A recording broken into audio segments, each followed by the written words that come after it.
Se a culpa acumulada na dominação civilizada do homem pelo homem pode alguma vez ser redimida pela liberdade, então o pecado original deve ser cometido de novo. Devemos comer de novo da árvore do conhecimento para retornarmos ao estado de inocência. Herbert Marcuse, O Eros e Civilização, página 174, edição de 1905. Que coisa mais diabólica, né?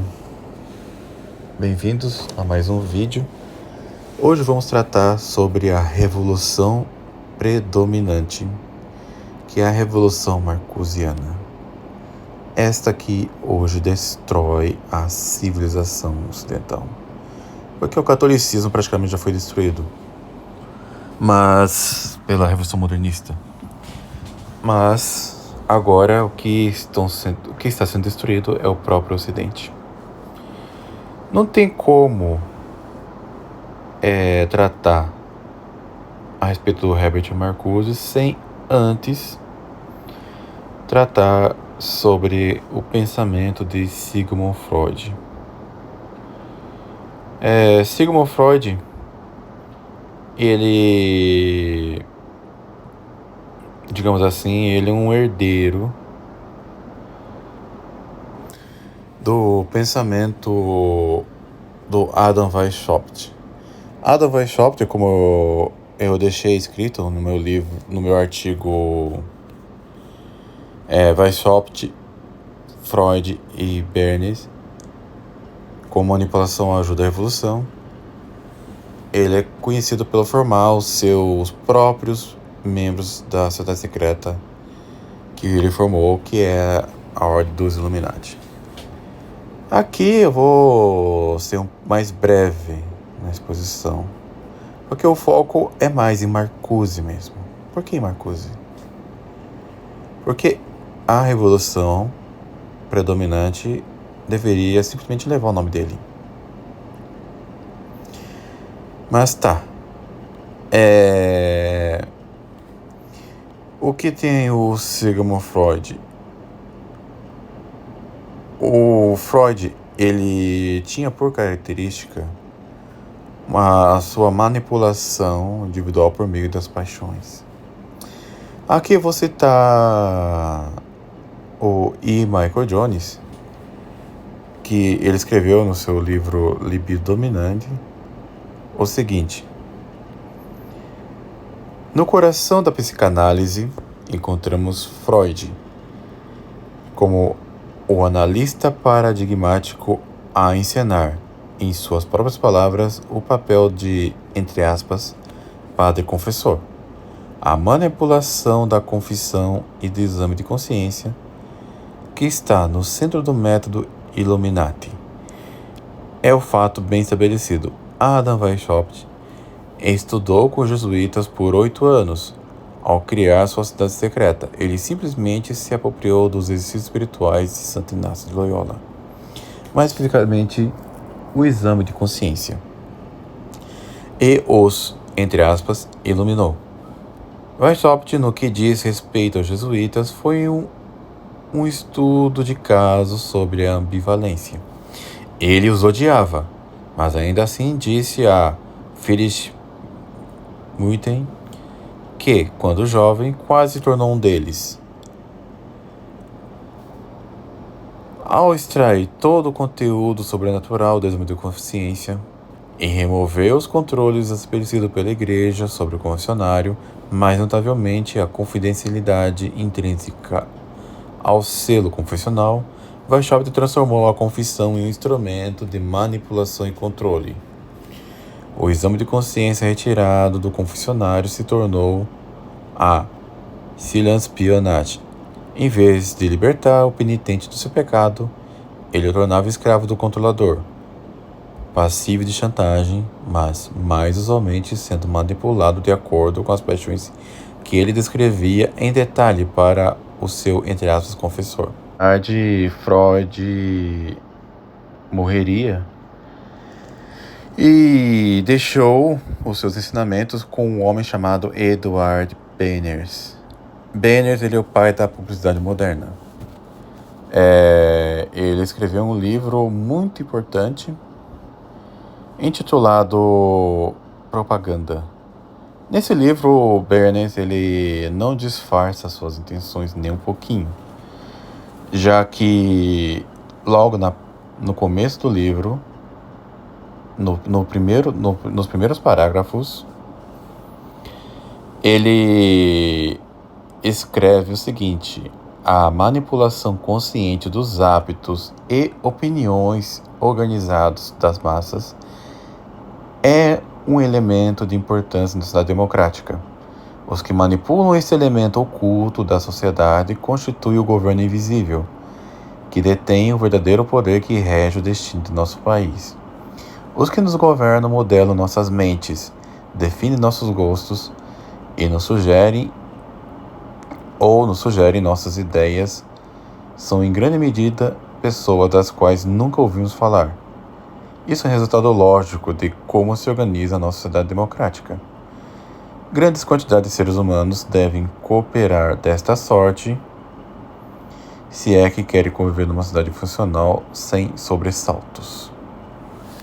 Bem, o Edward Bernays, ele estava ciente desses planos e ele resolveu criar uma estratégia muito interessante, que é controlar coletivamente as pessoas, tal como seu tio Sigmund Freud manipulava individualmente. E assim ele pode não apenas enriquecer, tornar as empresas poderosas, como também ele pode mudar politicamente uma cidade inteira. Como ele faria isso? Por meio da publicidade moderna. A sua primeira grande oportunidade foi trabalhando para a American Tobacco, mais precisamente gerindo a marca Lucky Strike.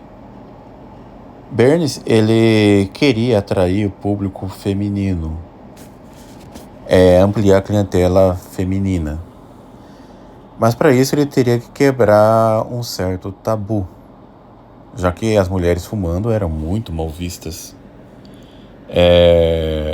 Porque aquilo ali era associado à prostituição.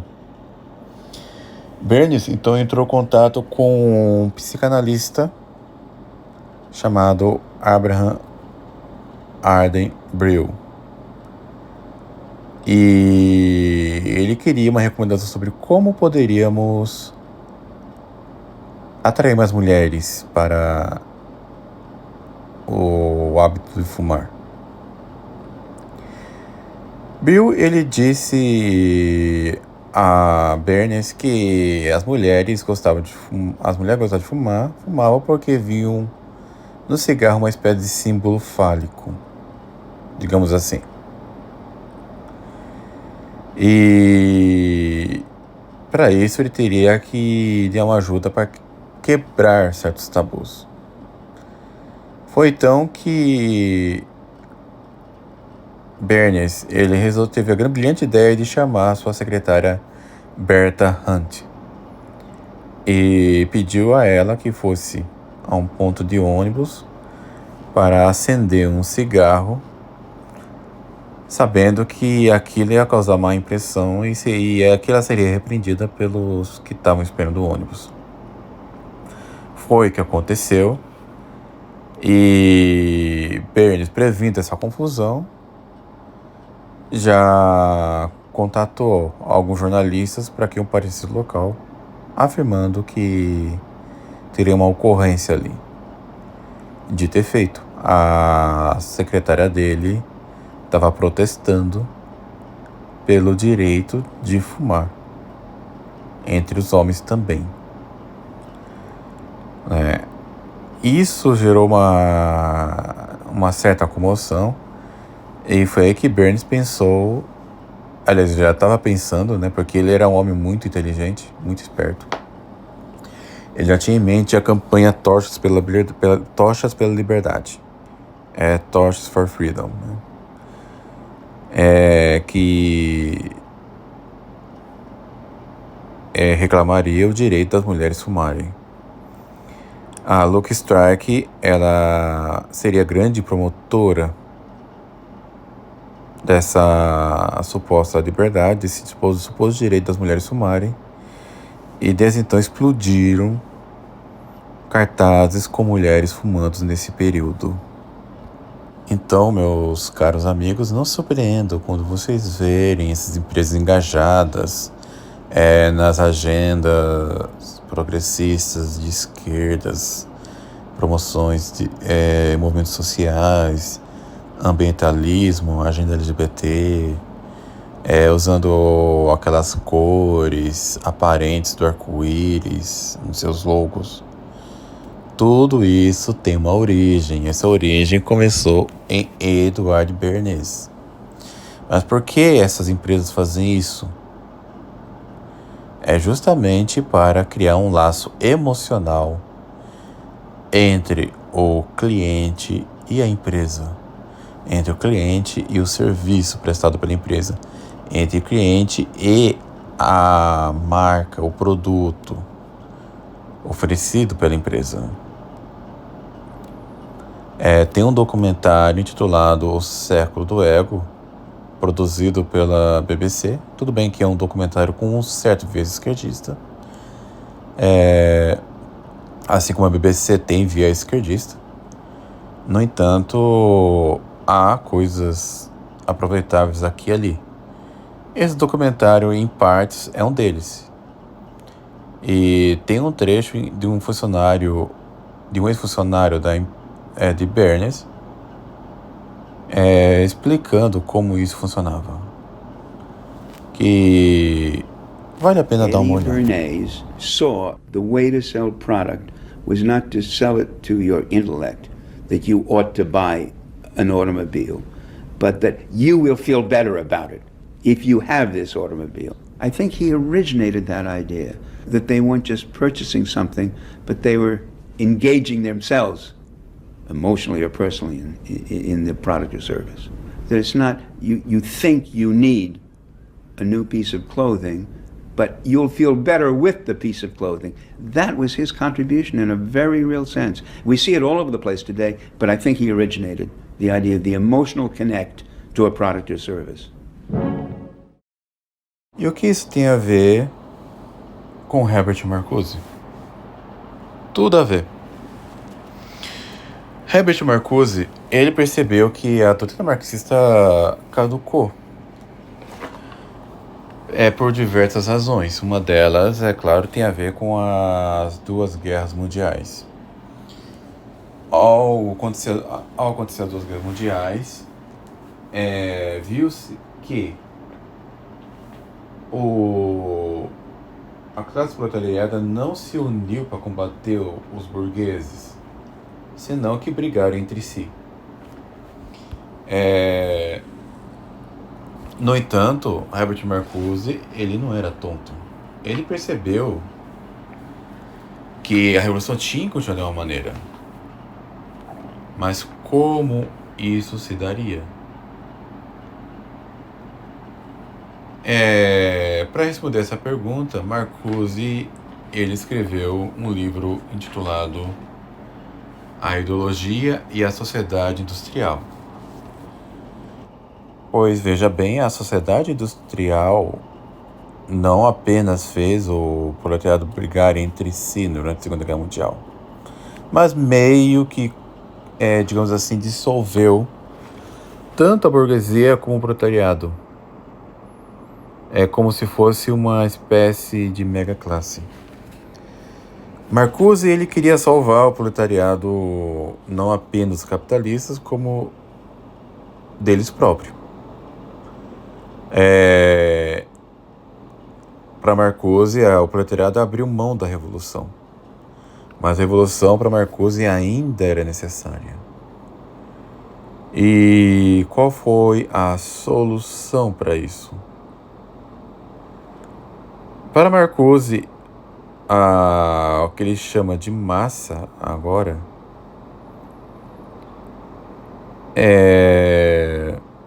ela estaria psicologicamente frustrada. Então,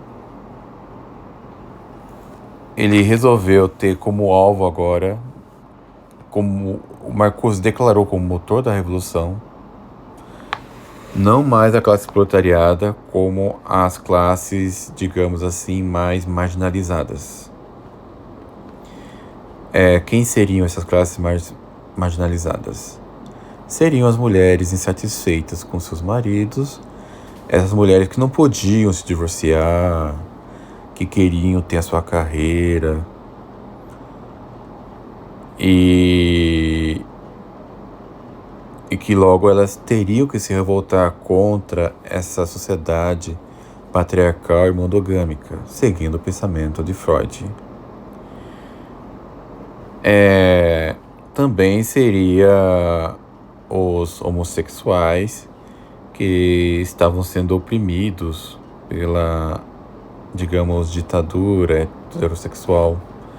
Seriam os drogados, que também sofriam preconceito, eram marginalizados pelos seus familiares e pela própria sociedade capitalista.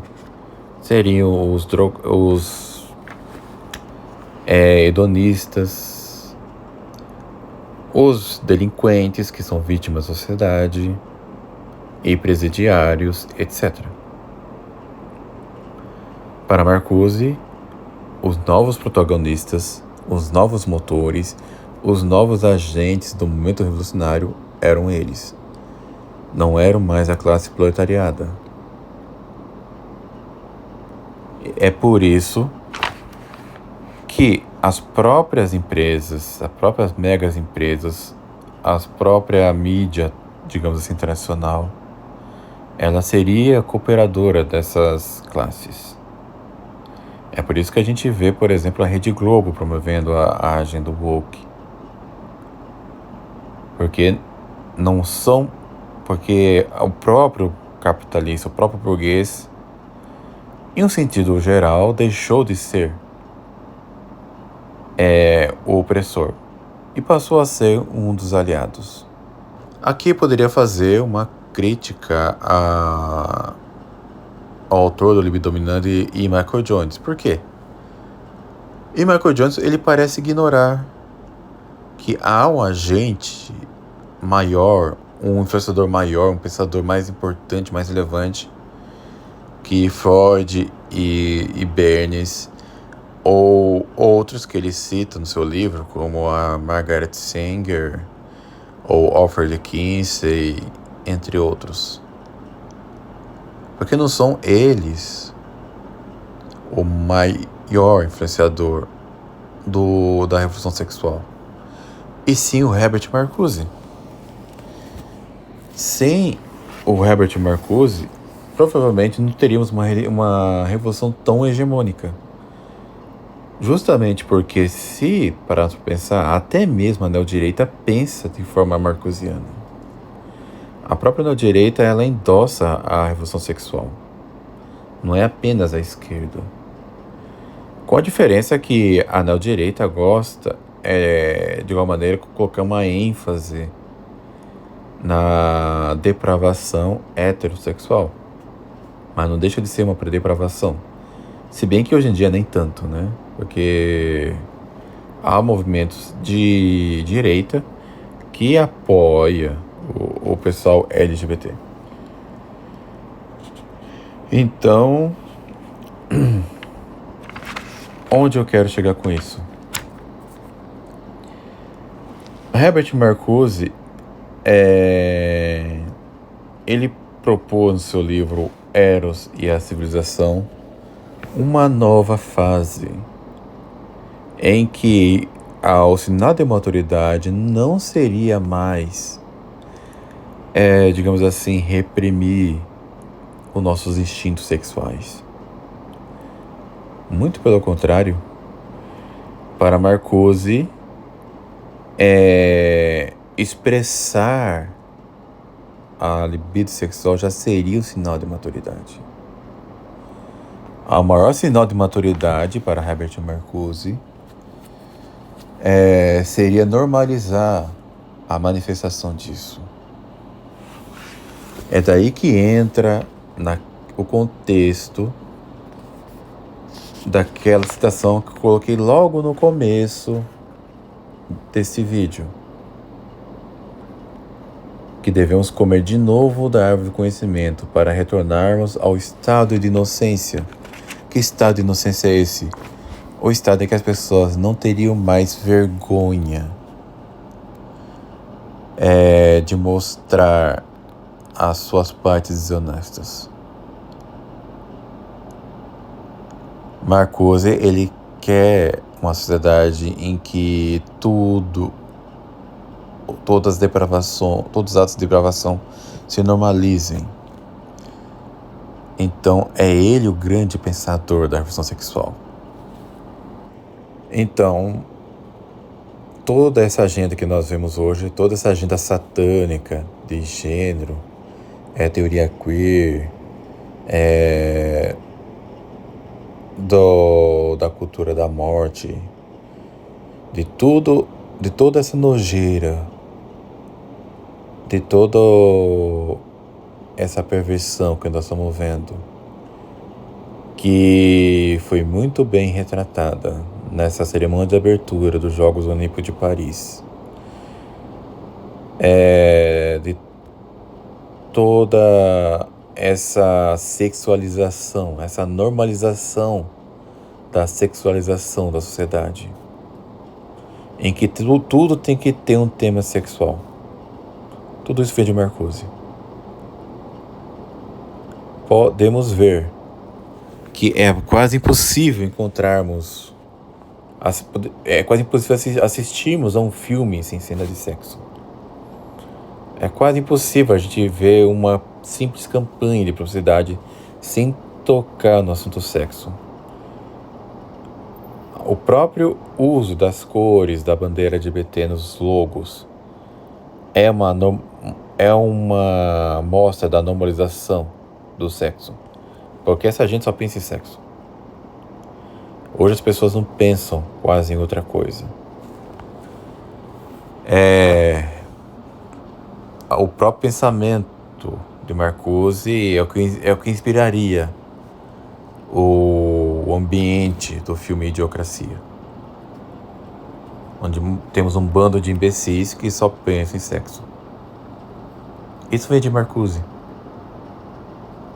A idolia de gênero, mais do que com a Judith Butler, mais do que com a Shulamit Firestone e outras feministas mais radicais, mais do que elas, isso vem antes de Marcuse. Então, é a maior revolução, é a revolução que hoje predomina, é a revolução que triunfou. Ao contrário do que o professor Marcelo Andrade disse no episódio do Caravela Podcast com o professor André Mello, e como eu disse num artigo no meu Medium, a revolução de 1968 não é uma revolução menor.